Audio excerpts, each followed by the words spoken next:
जी, ये छोटा सा फल, मीठा सा फल जिसको नारियल कहते हैं, कोकोनट कहते हैं, आज ये मैं लेने के लिए आया हूँ।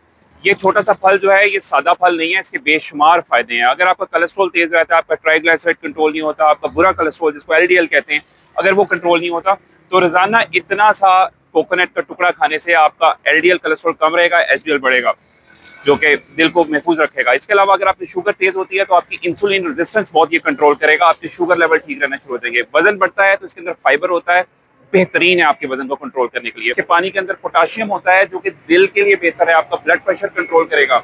इसके अलावा ये याददाश्त के लिए बहुत अच्छा है। तो आज से ही अगर आप ये सारे फायदे हासिल करना चाहते हैं तो कोकोनट को अपनी डाइट में शामिल करें और इसको प्रोपोर्शनेट मॉडरेशन में खाएं। अगर आप मॉडरेशन में खाएंगे तो ये तमाम फायदे आपको मिलेंगे। ब्लड प्रेशर, कोलेस्ट्रॉल, शुगर, वजन बढ़ना ये आपके करीब नहीं आएगा। वीडियो अच्छी लगी है तो मैसेज में यस लिखें और इसी तरह की सुपर फूड्स के लिए लॉन्गर और डिटेल्ड वीडियोस के लिए मेरे चैनल को लाइक और सब्सक्राइब करें। Thank you.